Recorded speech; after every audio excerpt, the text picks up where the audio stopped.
The Agenda with Steve Paikin is made possible through generous philanthropic contributions from viewers like you. Thank you for supporting TVO's journalism. Tonight, we visit Jeanne Beker, host of the iconic series Fashion Television, for an in-depth conversation about her life and career.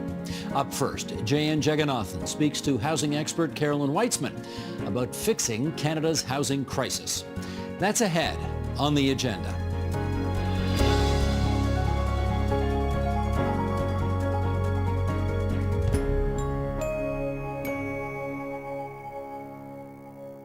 While there's been a lot of hand-wringing over Canada's housing crisis, no government or expert has come up with a magic bullet to fix it. Housing and social policy researcher Carolyn Whitzman has spent more than 3 decades examining this country's housing system. In her new book, Home Truths, Fixing Canada's Housing Crisis, she demystifies the system and offers human rights-based equitable ideas towards fixing it. And we have Carolyn in studio. Thank you so much for joining us. Thank you, Dan. All right, so let's start off. Why did you want to put forth ideas for solving the housing crisis, but more importantly, why now? When I got back to Canada, I'd lived 2 decades in Australia. In 2019, I was looking for a good basic text explaining who does what in Canada. And a book that I'd used a long time ago was John Sewell's Houses and Homes, which was published in 1994. And that was really the last sort of general purpose overview of housing policy in Canada. And of course, so much has changed since 1994. So it seemed time to write something that wasn't just for policy wonks, but for everyday people who were confused, perplexed, concerned about housing, and wondered what could be done. All right. You start your book off with a chapter defining what home is. Why was that an important home base? Where to start? Yeah. Well, I think that a lot of the problems are in definitions. We don't have a clear and consistent definition of what affordable housing is. The human rights law uses this term adequate housing, right, which I've always found kind of inadequate in talking about home. But, you know, what does adequate housing mean? What does the international community measure? But then also, what do we look for when we look for a home? And there is a wonderful literature out there. So even though it's not much of a book that goes, you know, this person says this person says that, I thought in terms of home, it was important to give a kind of 3D picture of what makes a good home before moving on to how can everyone enable that right to have a good home. What does that 3D picture look like? Well, to me, it's about some basic things like affordability, accessibility, whether there's mold or other major repairs that are needed, whether you have a room to your own, yourself occasionally, so not overcrowding. Mm-hmm. But it's also some intangible but really important things. So if you look at what residents of Africville, which was a Black community in Halifax that was torn down in the 60s, you hear dignity, sense of belonging, sense of community. When you talk to people about what they, especially people who don't have secure housing, what they miss, it's the ability to cook something occasionally, to have friends over, particularly when you don't have much money to go out. So to me, it's about comfort, it's about security, it's about belonging, and it's about dignity. All right, I want to read a little quote from a chapter. It starts off by going, I treat housing as a collective infrastructure. The goal is to optimize individual choices within a democratic, rights-based framework. Offering someone a choice between sleeping outdoors in a tent or a night's accommodation in an overcrowded and unsafe shelter where infectious diseases run rampant is not an adequate choice. Deciding whether to rent or own one's home and where and how to live should be a real choice with multiple options. Part of the problem is that choices are still constrained by out-of-date notions. Nuclear families are the only normal households. The private sector is smarter or more efficient than the public sector. Home ownership is the only way to save money and ensure a comfortable retirement. How have demographics changed changes affected housing needs? Yeah, so since the 1970s, when a lot of the real key issues like the principal property exemption for the capital gains tax, I'm just giving that as one example, those changes were brought in, people live longer. So the idea that you would sell a house at, say, 65 when you retired, at that time, the average life expectancy for men was about 70. For women, it was a little under 75. Now people are living at least 10 years longer, and selling a house when you retire may not be the most comfortable way or the safest way for you to have a retirement, a safe retirement, particularly if there aren't smaller places that you can age in your community. So there's people living longer. There's obviously a much more diverse community in Canada and a recognition of people who've been here for thousands of years, Indigenous people who were not treated well in housing policy. I'd say they still aren't treated very well. A much higher proportion of homeless people, for instance, who are Indigenous. People are marrying later. They're living alone more. There's more blended families, so there might be a split, and then you need two or three bedroom places to accommodate shared custody. Right. So all of these changes have changed the way that we need homes and the way that homes serve us. A lot more people are working out of their homes. A lot more grandparents are taking care of grandchildren sometimes. So there's all of these things that kind of confound the traditional mom, dad, two kids kind of norm. All right. I want to pick up on the notion of definitions that you had issue with. Adequate housing being one of them, and sort of Canada's definition of homelessness. Yeah. They fall short for you. They do. Tell me a little bit, sir, what is the definition for it right now, and why does it fall short? Well, the definition of homelessness is fine. It not only counts people who are living on the street or sleeping rough, and people who are in emergency shelters, which is no way to live, or even people in transitional housing where they have the right to live where they are for maybe 2 months to 2 years. Those people would be considered homeless because they don't have access to a permanent home. It also includes people who are couch surfing, who are, sleeping on their friends' sofas or spare bedrooms temporarily until they find a place of their own, or families that are doubling up, households that are doubling up because they can't afford an affordable home. Finland is an example that I use where across the country there is a clear, consistent count every single year. So if you make a policy intervention, you can say 1, 2, 3 years later whether it's had an impact. And I don't think it's a coincidence that Finland has had declining rates of homelessness, most especially with people living rough, in the last 20 years, consistently every year. Part of it is if you don't count people, they don't count. Data is important. Data is important. And we don't have a lot of that in Canada, do we? Not really good, transparent data, no. All right. I want to talk a little bit about, for people generally, they understand that there was a housing building boom in the 1970s, but that slowed down. A little bit of passing the puck. Yeah.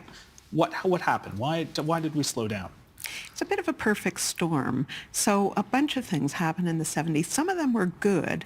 There was a general feeling that we'd over-relied on public housing and that we needed to develop new forms of housing that was outside the market, whether it was cooperative housing or whether it was supportive housing run by service agencies. So there was a lot more money out there for housing that was outside the market, and indeed 20 and in a few years 25% of all homes completed were not built for profit.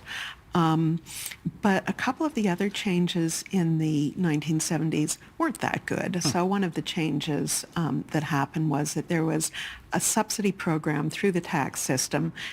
I'm not going to get into the details of it because it's pretty detailed, that allowed market developers to build purpose-built rentals, so apartment buildings of all sizes, as long as they were within a certain income band, and then they could get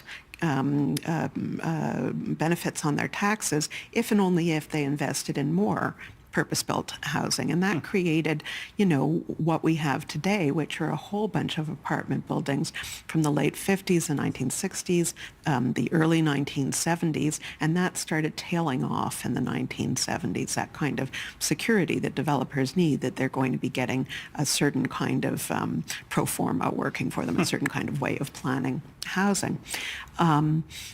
At the same time, the capital gains tax was brought in, so that's taxing wealth in the same way that income tax taxes income, and your principal property, where you live, was excluded from that. Now, it made sense at the time. I understand why it was brought in. The notion was, as I said, that you would use the house as your retirement savings, and then you would sell off that and live on the proceeds. But that isn't how it's worked for most Canadians, and it created the potential to use housing as an investment. So what happens if you buy a house and flip it every couple of years? What happens if there was an expectation that house prices would rise inexorably? So those are the kinds of changes that happened in the 1970s. And what you start seeing from the 1980s onward is that before then, housing was affordable to middle-income families, and in many cases to slightly below middle-income families, but it starts becoming unaffordable to middle-income families from the 1980s onwards across Canada. Now you'd need 2 or 3 times average income to afford a house across Canada, 4 times in Toronto, 5 times in Vancouver. So you start seeing after the 1990s, when the federal government got out of housing policy and helping non-market housing, you start seeing the rise of homelessness. So all of these things are decades in the making. All right, I want to talk a little bit about the housing ladder. You had mentioned that Canada's housing ladder model is outdated. Tell me a little bit about that.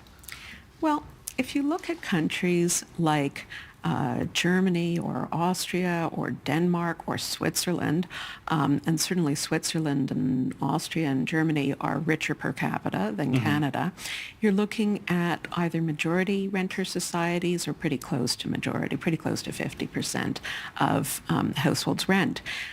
They have different ways to save for their retirement, and clearly effective ways to save for their retirement.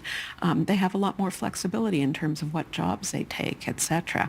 So the notion that home ownership is the only nirvana that you can seek, that everybody wants to be and can be a homeowner, is problematic right there. Right.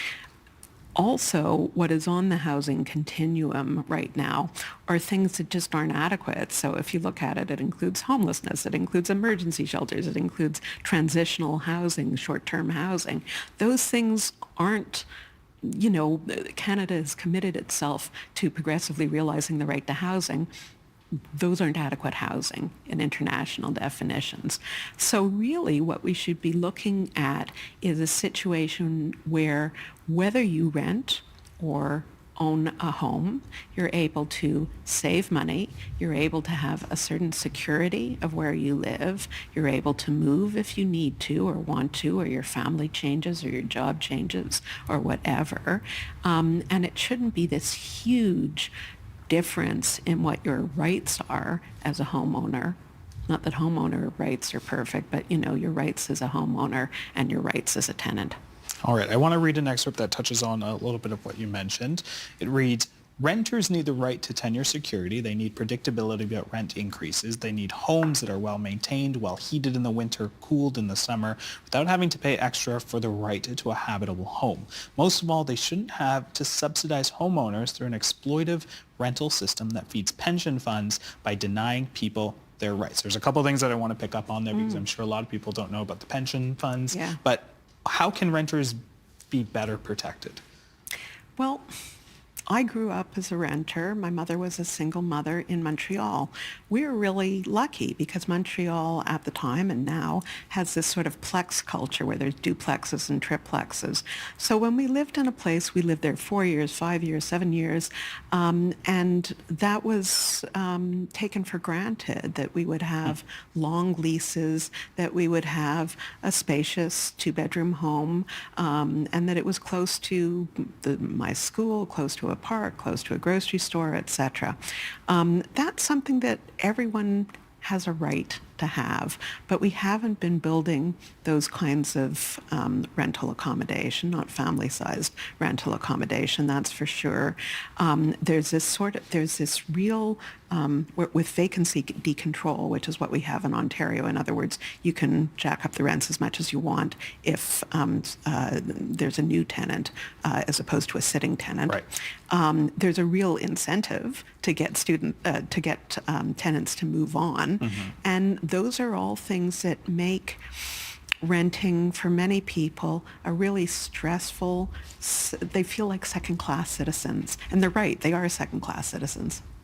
Let's talk apartment buildings and pension fund. What's the relationship there? Well, pension funds, my goodness, I've heard the word fiduciary duty more than I'd like to. Let's have a drinking game. Right. Fiduciary duty, go on. Okay, so pension funds are there to provide high returns and for anyone who's saving money, including people who are saving money towards pensions. Some of the biggest pension funds in Canada are associated with unions, for instance. I was a member of the Canadian Union of Public Employees, and I still have a pension fund in CUPE. Those pension funds, in turn, either own or invest in large real estate investment trusts who are bound to provide, that their job is to provide the highest possible return. And they do that by creatively dehousing, repositioning apartment units to get higher returns, which in turn dehouses a lot of current and former union members. So in many ways, the first question that I always ask of, what can people do is, do you know where your money is going? Do you know where your investment money is going? Because most people do have some form of pension fund or other investment. And in many cases, just as we started looking at how pension funds were supporting oil exploration or child labor or some other thing that we might find problematic, at the moment, there's no criteria to say whether your investment funds are actively dehousing people or the opposite would be providing secure long-term dwelling. I mean, absolutely, there needs to be investment in housing. The question is that investment supporting the human rights of people, or is it destroying people's homes? All right. You write in your book that you have a quote-unquote radical idea for ending homelessness.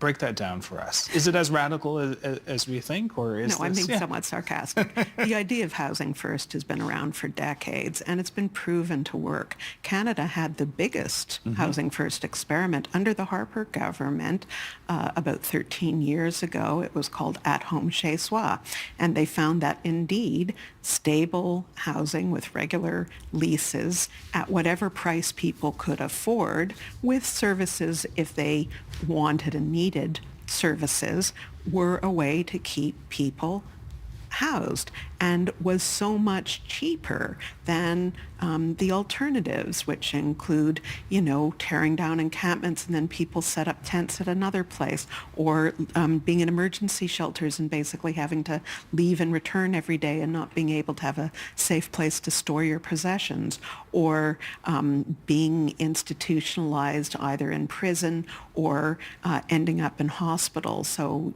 recently there's a project in Toronto that is intended to pay its own way through keeping low-income people or people in distress out of emergency rooms.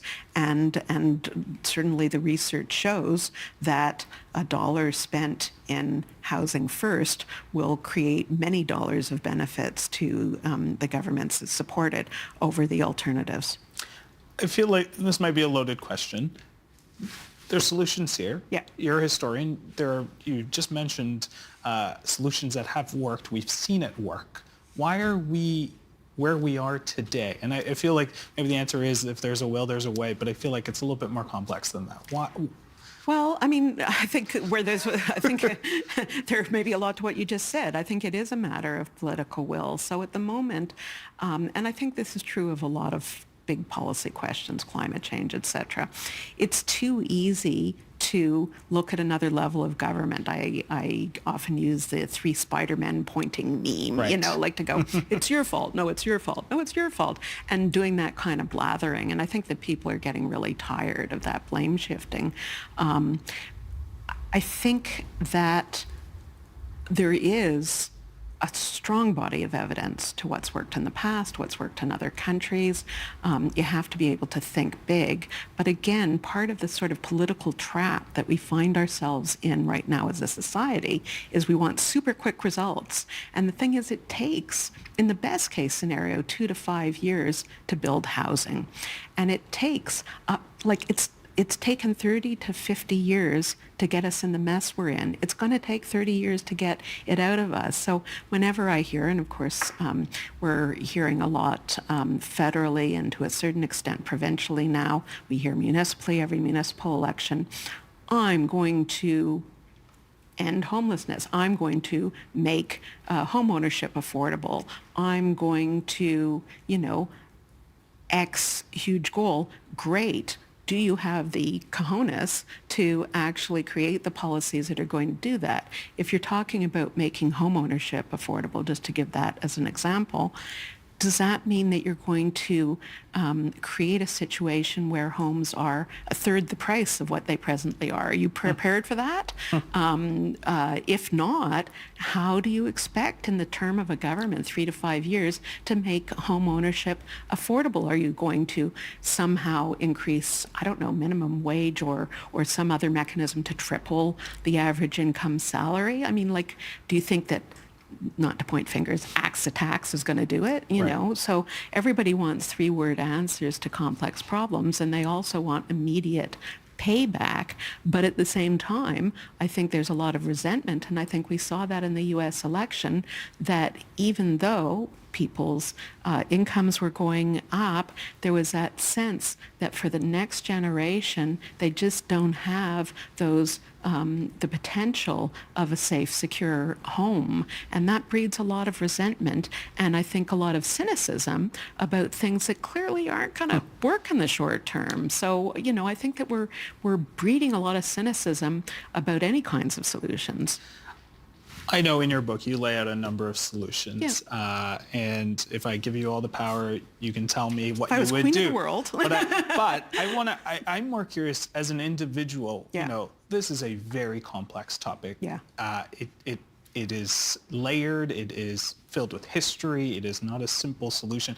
As an individual, what can be done to help solve this? What is the role of an individual in this?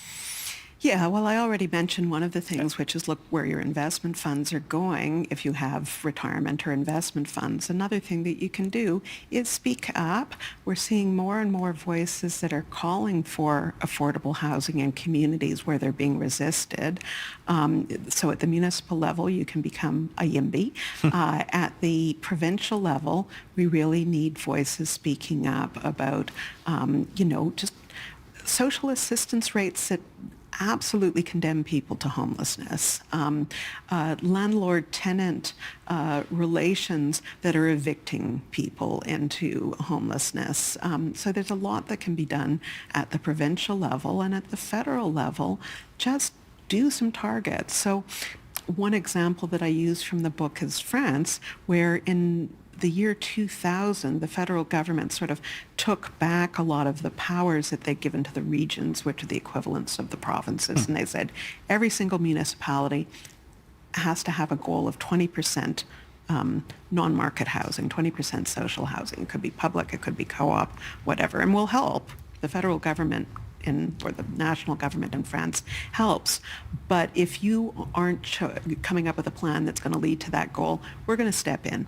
And they did. And Since then, that's 24 years ago, it could be a left-wing government, it could be a right-wing government, it could be a middle-of-the-road government, whatever. That law has not only stayed but become strengthened in a number of municipalities. That's 25%, in Paris it's 30%, etc. Similarly in Finland, ending homelessness isn't an overnight thing. Every single year since 1987, they have been measuring homelessness and tweaking policy towards a goal of zero homelessness. They've had right-wing governments, they've had left-wing governments, etc. So there has to be a certain commitment to infrastructure. You don't half build a bridge and then the government changes and you go, well, here's our half-built bridge. There has to be a commitment to a generation of infrastructure. All right, Carolyn, we are going to leave it there. I want to thank you so much for a thoughtful discussion and hopefully some solutions. Thank you, Jaya.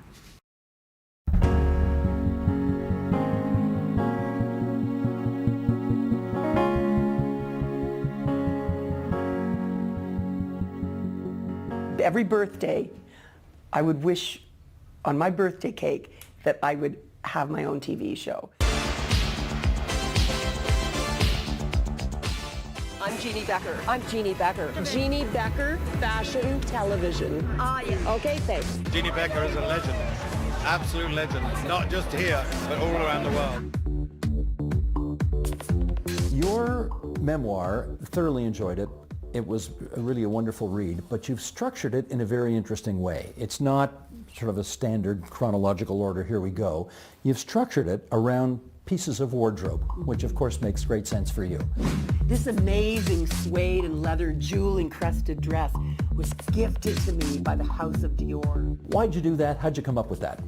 It worked as a wonderful template, of course, because I started just thinking about the pieces of clothing or accessories or pieces of jewelry throughout my life that had significant meaning, many of them which I held on to, got very sentimentally attached to. And I thought, if I use these pieces as springboards for the storytelling, it'll help me edit my life. Because I've got so many stories. I mean, I could write 5,000 books. But this really kept me in line. And if I didn't have a particular garment or a piece of jewelry or an accessory to go with the story, well, the story wouldn't be told. We'll save that for another book. And this dress is so meaningful to me because this was given to me by the late, great Karl Lagerfeld this past decade. And I think every decade or so really demands that kind of reflection. Was very profound to me, the things that happened to me. I lost my mom. I met the love of my life. I went through a cancer journey. My show of 27 years got canceled just like that. And so a lot of stuff happened. I thought, time to reflect and write a book. This is my 6th book, but the easiest one that I've ever written. It was just an absolute joy to write it from beginning to end. Your father's factory. What did he make? Slippers. Do you think by spending time at that plant, it planted a seed with you about fashion? Well, I think my mother certainly planted those fashion seeds in me in a very, very early age. I didn't really see my dad's business as one that was fashion related. He was making these novelty slippers that weren't really on trend. They were just whimsical, fun, kooky little slippers for little kids that were, plush little bunny heads and tiger heads and clown heads. They had googly eyes. They had squeakers in the heads. They were more like toys than they were fashion. But in later years, I realized how much my father's business really did teach me about the business of fashion, and that you had to keep coming up with novel ideas, that you had these collections that you would have to sell, every season, that you always had to worry about undercutting the competition. So without question, that factory, that shop, as he called it, taught me a lot about the business of fashion. But your eye for style came from your mom. Absolutely. Absolutely. Where would she have acquired that taste? She was an Eastern European woman, and I just think she had a great eye for style and a great passion for style. And of course, as a Holocaust survivor who went through the Holocaust at an age when most young women are really, thinking about the way they want to present themselves to the world, and they're really playing with dress up. My mom could never do that at all. You know, the war broke out when she was 19 years old. She just had a penchant for fashion that was, and then my dad too always used to say, this is the first thing that people will judge you on, the way you're dressed. So you have to really be careful about the way you're dressed. It's all, you know, it was like, oh, okay. And he would, because he worked in the garment industry in Toronto, he would take me to various showrooms, you know, because we would never play retail for anything. I mean, that was like, oh, no, you didn't do that. So he would get all these, all these invitations to showrooms from, you know, various garment manufacturers. And because I wore a sample size as a teenager, I got to get some pretty neat stuff. But my mom also was a great craftswoman. And in 1959, when we moved to the suburbs, my dad bought her a sewing machine. And we just had a field day. She always had subscriptions to Vogue and Harper's Bazaar.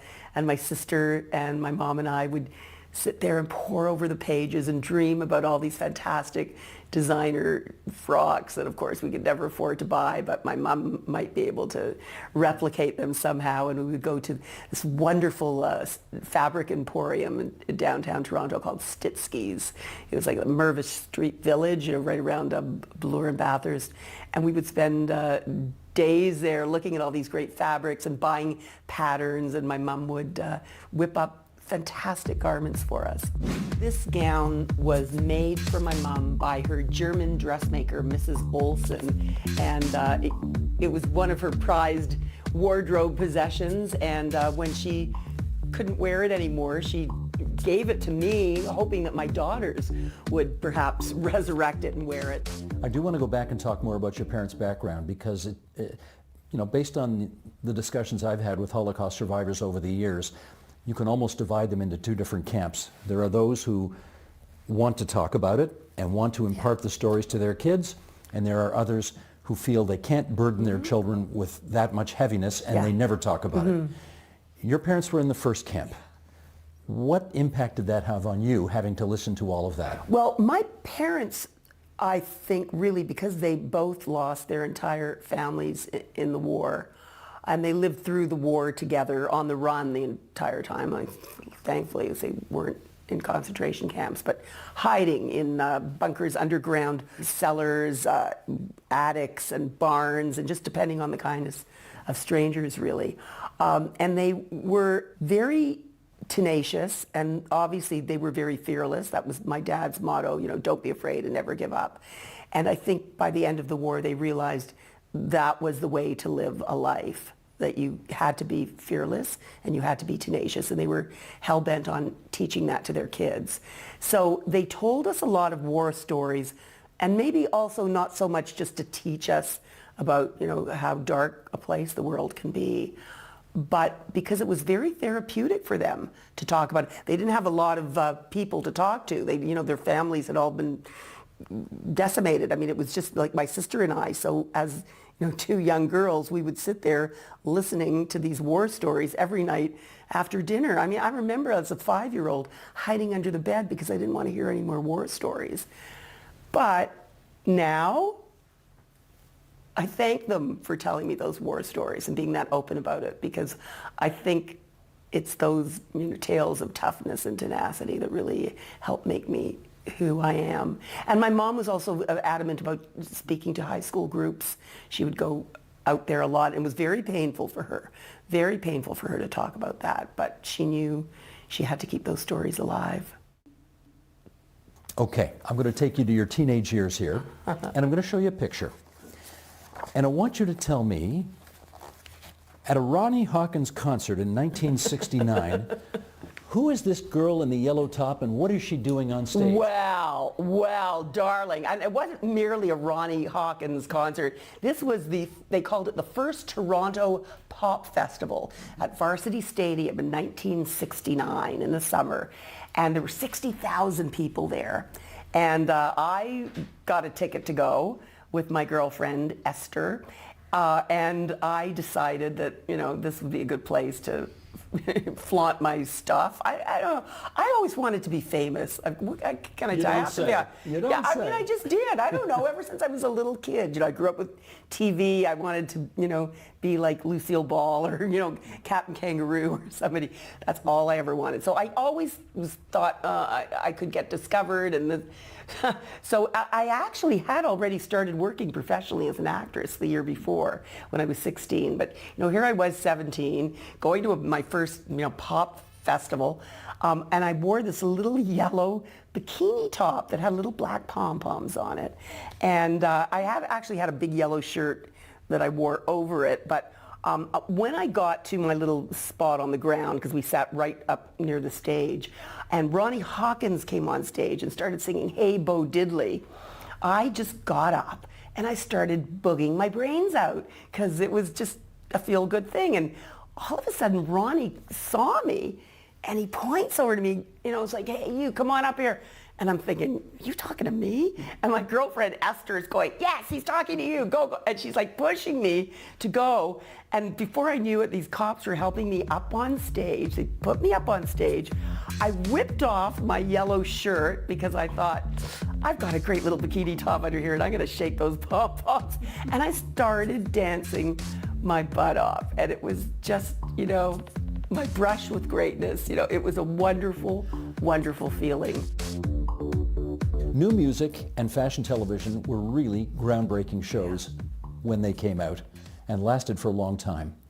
What role did you play in the development, in the producing, in the directing, in the whole 9 yards of those shows? Well, I had the incredible privilege of just being me and taking the ball and running with it, and under the leadership of the brilliant Moses Neimer, who was a total visionary, truly a genius, ahead of his time, and taught us all of those that worked at City TV, so much about the potential of this incredible medium, television. For me, I got to be myself, which I thought was pretty cool. I got to play in a sandbox that no other kids had really had a chance to play in before in that way. So, we were just flying by the seat of our pants, but, making it up as we went along. And, again, I was fearless and I was tenacious and all those things that my parents taught me to be. And I also had all this training in acting, in improvisation.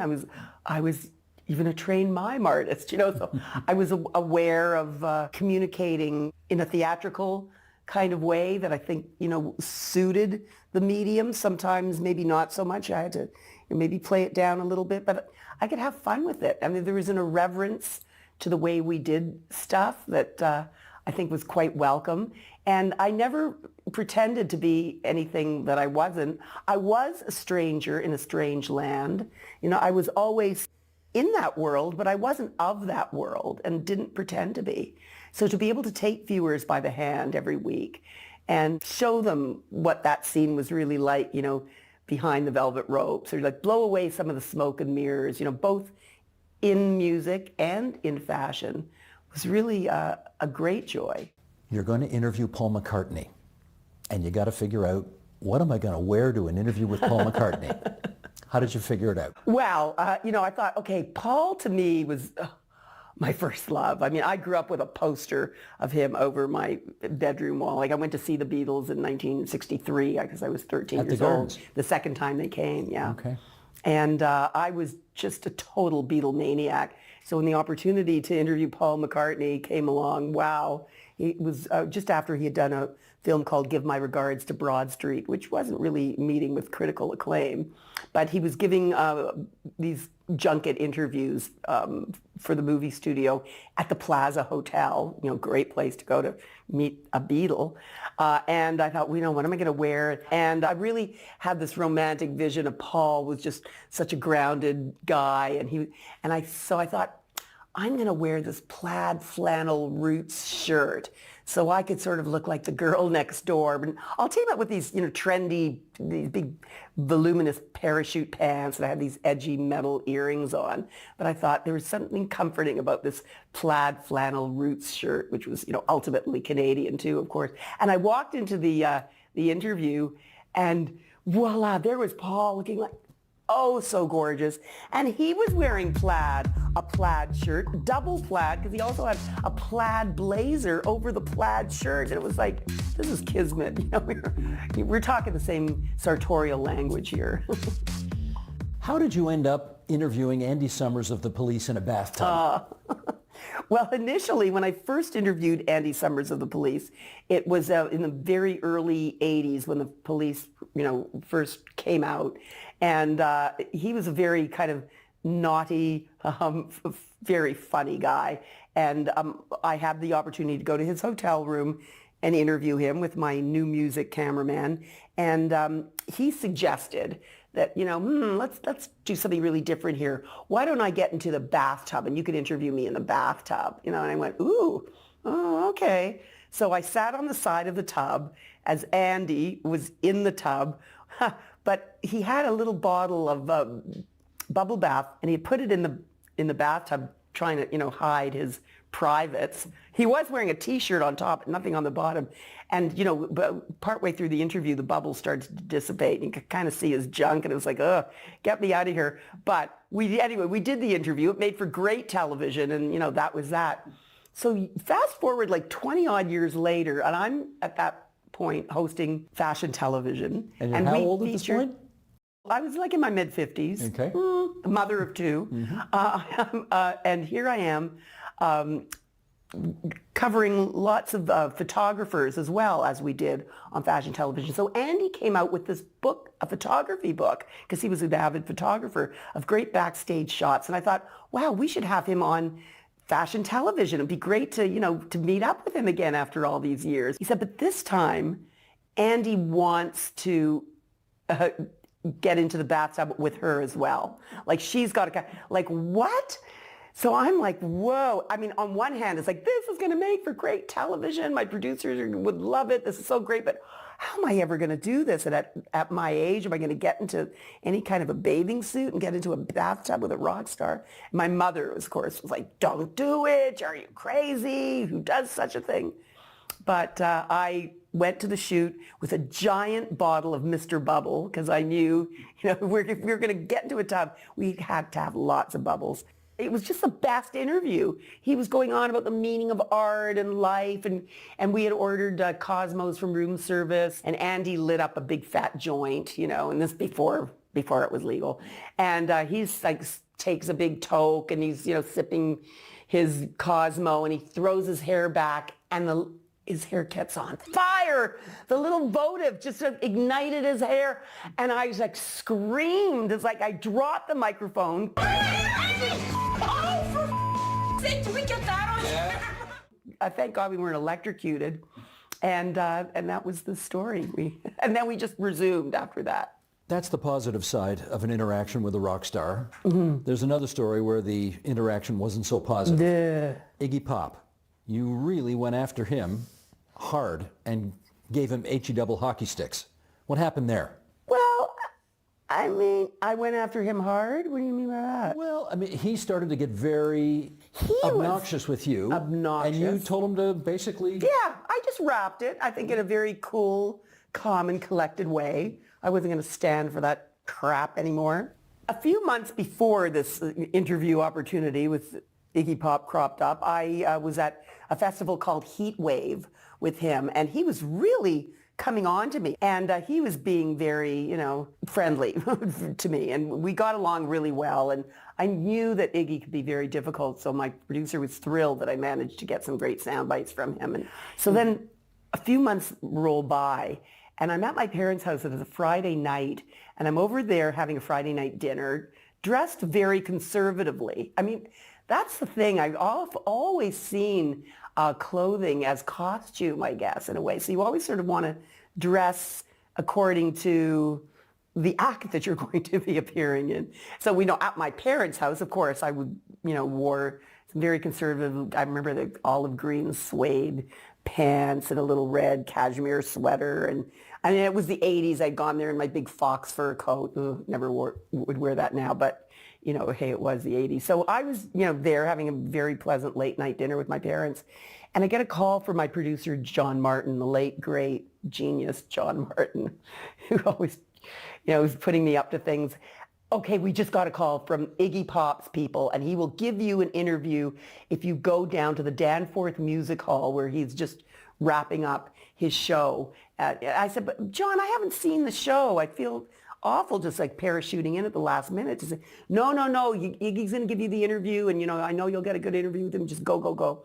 So it was like, ugh. So I drive down. This is like probably after midnight by this point. And I get to the Danforth Music Hall. I go down to the basement where the dressing room is, and I walk in, and I was like the only female there, as was often the case back in the day. My cameraman met me there, and the whole room was just filled with guys who were knocking back, paper cups filled with Jack Daniels, like getting an Iggy, of course, sitting in the corner holding court. They just come off the set, and so it was bad, I guess, the way I made my entrance with that big fox fur coat and dressed like, so chicly for my parents' dinner. And it seemed like he didn't really recognize me at all, but I said, hi, Iggy, and I just sat down and we started talking, and he said something about he was writing this book, and I stupidly, wrong choice of words, I said, oh, is this your first attempt at writing? And that he went, attempt, well, I've got more talent than you could ever imagine. And he just started becoming very abusive with me. I think he was probably posturing in front of like all these guys, like, who is this bourgeoisie chick? I'm going to show her place. I'm honoring you. You're honoring me? Yeah. I don't think so. Oh, well. And I was just so appalled. And I have never walked out of an interview in all my career, and I've been interviewing people since the mid-70s, and to this day, never shut down an interview. But I thought, wow. And I just stood up. I said, okay, I'm out of here. Gee, Iggy, He went, oh, I'm sure you can do a good cut-up job with this. You'll be able to do something with it. And I just left.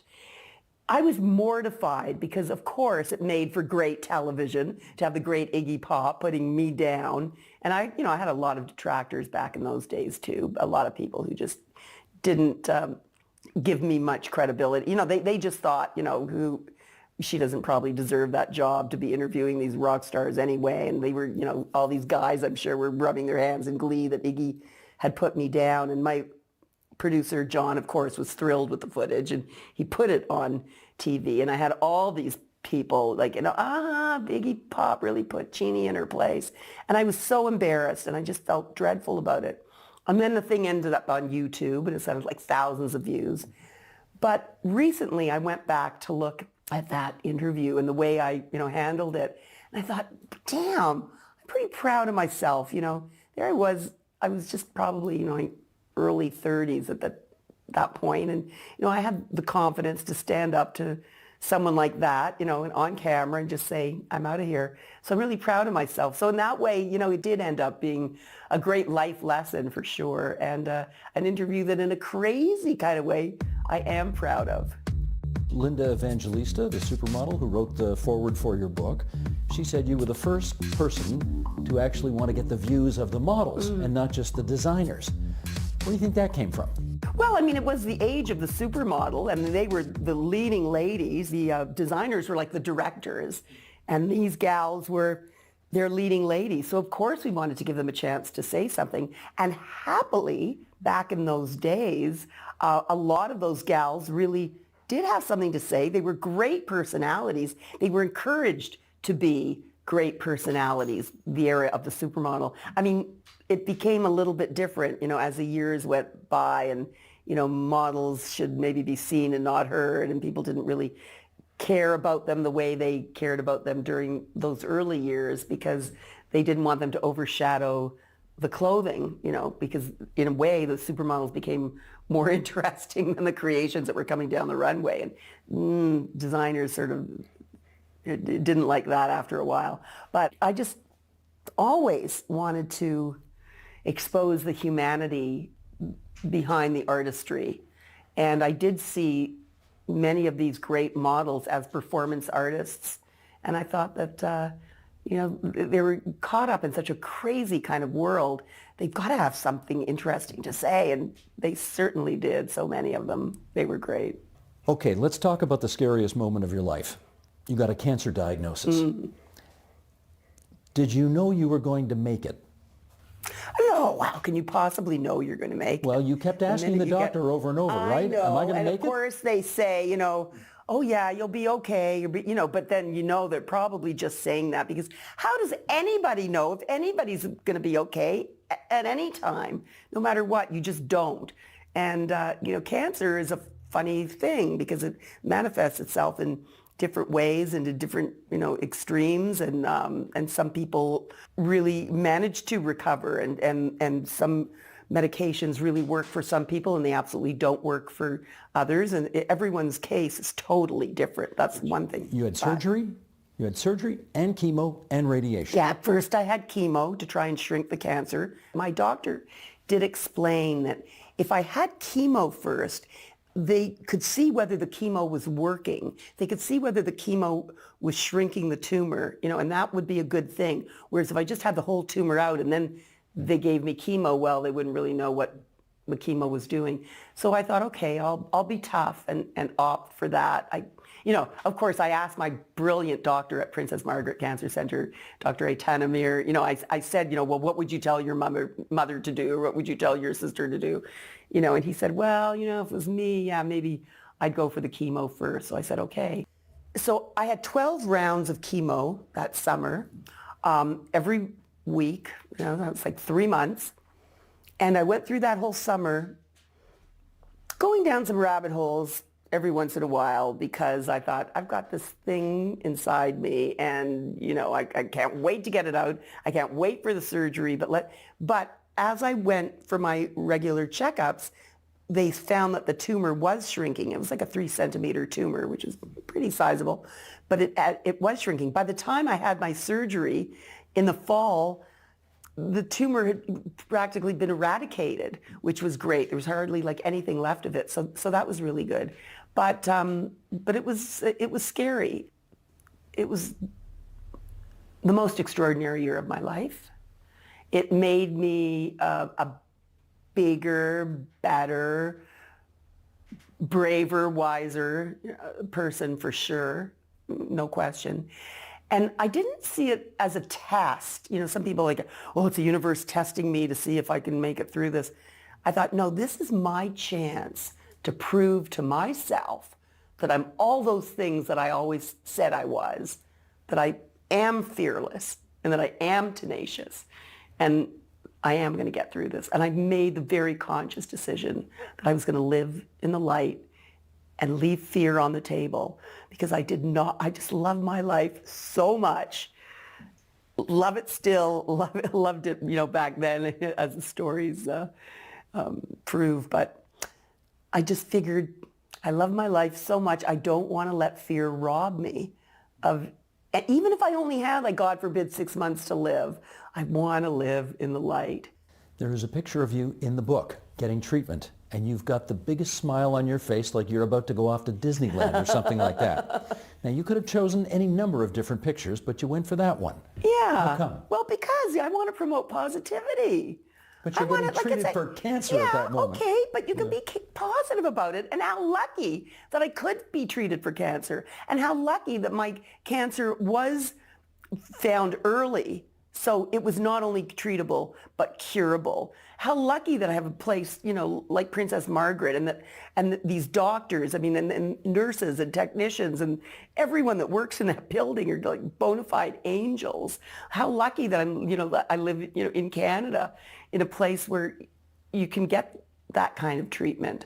So yeah, there was so much to be positive about. And how lucky that we're at this point in history where, the kind of breast cancer that I had, if I would have had that 20 years ago, would not be good. It's not a great, not that any kind of breast cancer you have is great, but this one, I'm triple positive, HER2 positive is really, it's a tough one. So, but thanks to this brilliant drug called Herceptin that was invented a little over 20 years ago,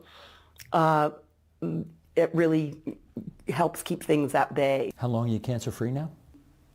Well, I was diagnosed in May of 2022, and I had my surgery in October of 2022, and I finished radiation in the spring of 2023, so a while. Not too long, but so far so good. You're 72 now? Yeah.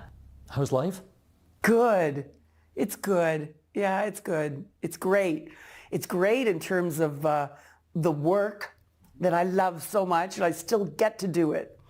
And I love it. Retirement is a dirty word to me. Like, do not talk to me about that. Don't ask me about that. I get when people say to me, oh, are you retired now? It's like, I am not. No, I love my work so much. I mean, obviously it doesn't even feel like work.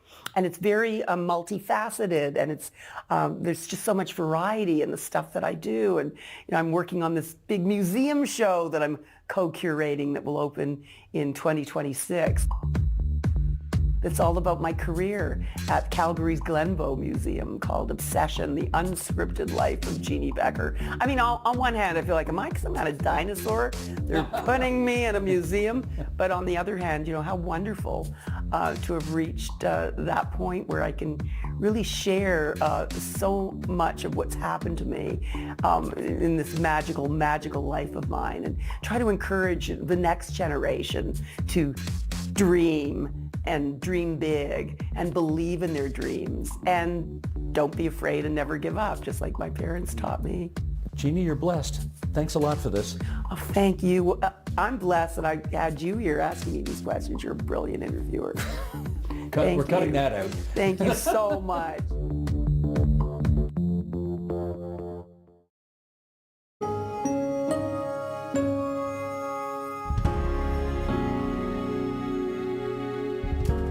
And that is the agenda for Wednesday, December 4th, 2024. Tomorrow on the program, we'll look at what's behind the hefty price of your airline ticket. I'm Steve Paikin. Thanks for watching TVO, for joining us online at tvo.org, and we'll see you again tomorrow. We are where you are. TVO's current affairs journalism is available across platforms across Ontario, on Roku, Amazon Fire, Apple TV, and more. Catch The Agenda, The Thread, On Poly, and other podcasts, docs, and video series on the device of your choice when you choose.